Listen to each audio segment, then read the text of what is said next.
Əgər bu gün sənin qarşında gələcəyin rəhbəri durubsa, onu necə tanıyarsan? Qoltuğunda plan, əlində PowerPoint, dilində KPI-lar olan biri, yoxsa süni zəka ilə söhbət edə bilən, eyni zamanda otağa girən kimi komandaya enerji verən biri? Bu gün danışacağımız mövzu budur. Gələcəyin rəhbəri nə bilməlidir? Və söz verirəm, bu videonun sonunda menecer olmaq üçün MBA oxumalıyam sualının cavabının içindən gülə-gülə çıxacaqsan.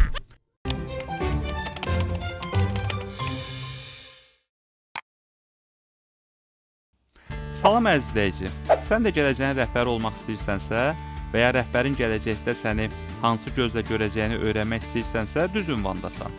Çünki bu videoda yalnız idarəçilik yox, həm də niyə sənin arxanca gəlirlər sualına cavab axtaracağıq. Başlayaq. Bir rəhbər üçün texniki biliklər vacibdir, düzdür. Amma gələcəyin rəhbəri texniki bilikdən əlavə insani bacarıqlara fokuslanmalıdır. Birincisi, özünü tanımaq və idarə etmək. Gələcəyin rəhbəri ilk növbədə öz emosional zəkasını yaxşı tanımalıdır. Öz emosiyalarını dərk etməyən, onları idarə edə bilməyən bir rəhbər başqasının emosiyasına necə rəhbərlik eləsin axı? Misal üçün, təsəvvür elə komandadan biri səhv edib. Keçmişin rəhbəri deyərdi, bu nə biabırçılıqdır, gələcəyin rəhbəri isə deyir, yaxşı, bu səhv necə baş verdi, öyrənə biləcəyimiz nə var, fərqi hiss elədin? İkincisi, empatiya və dinləmə bacarığı. Yaxşı rəhbər danışan deyil, yaxşı rəhbər dinləyəndir. Amma burada pasiv hə ilə baş tərpətməkdən söhbət getmir. Həqiqətən qarşıdakının dediyini başa düşmək, onun perspektivindən düşünmək nəzərdə tutulur. Bir dəfə bir rəhbər işçiyə belə demişdi, səni başa düşürəm, çünki mən də sənin yaşında belə olmuşam. Və bu bir cümlə o işçinin motivasiyasını ayağa qaldırdı. Çünki anlaşıldığını hiss etdi. Üçüncüsü, texnologiya ilə dost olmaqdır. Süni zəka, avtomatlaşdırma, data analizi. Gələcəyin rəhbəri üçün bunlar qorxulu düşmən deyil, qol-qola işləyəcəyi silahdaşlardır. Yəni artıq mənim texnologiyadan başım çıxmır demək ayıb sayılır. Excel-i açıb formulu başa düşmək, ChatGPT-yə düzgün sual vermək, komandaya hansı texnologiyanın daha faydalı olduğunu izah etmək, bunlar artıq lüks yox, standartdır. Dördüncüsü, mədəniyyət qurma bacarığıdır. Gələcəyin rəhbəri yalnız tapşırıqlar vermir, o mühit yaradır. Komandada güvən, yeniliyə açıq olmaq, səhvdən qorxmamaq kimi bir mədəniyyət formalaşdırır. Düşün, komandan bir səhv etdikdə ilk reaksiyan nədir? Qəzəblə baxmaq, yoxsa bu bizə nə öyrətdi demək? Məhz bu seçiminlə sən rəhbər yoxsa rəhbər olmaq istəyən olduğunu göstərsən. Beşincisi, məqsəd yönümlü olmaq, amma elastik düşünməkdir. A planı yoxdur deyə panikaya düşən rəhbərlər artıq köhnə dövrün yadigarıdır. Gələcəyin rəhbəri bilir ki, bəzən B, C, hətta D plan da işləyəcək.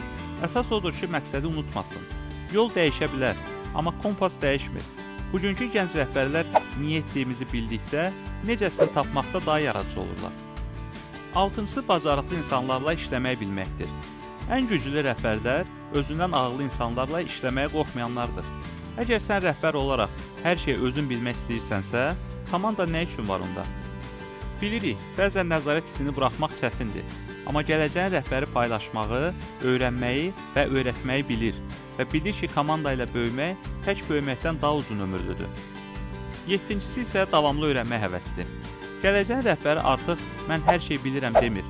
Əksinə deyir, nəyi hələ bilmirəm. Çünki bu dövrdə bilik sürətlə dəyişir. Dünən trend olan, bugün köhnəlmiş ola bilər.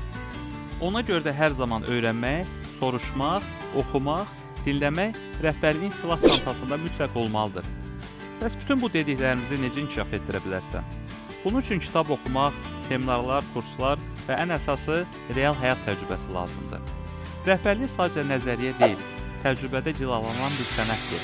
Hər qarşılaşdığın çətinlik bir məşqdir. Hər emosional gərginlik empatiya testidir. Hər texnoloji yenilik sənin çevikliyinin sınağıdır. Yaxşı rəhbər olmaq üçün super qəhrəman olma ehtiyac yoxdur. Sadəcə insan qalaraq insanları anlamağa çalış. Özünü və başqalarını inkişaf etdirməyi seç və hər gün biraz daha yaxşı versiyanı ortaya çıxar. Yekunda soruşa bilərsən, mən bu xüsusiyyətlərin hansını artıq bilirəm və hansını inkişaf etdirməliyəm? Bu sual rəhbərliyə ilk addımındır. Cavab isə sənin gələcəyindədir. Əgər bu videonu bəyəndinsə və belə videoların davamını istəyirsənsə, abunə olmağı və dostlarla paylaşmağı unutma. Növbəti videoda görüşənədək.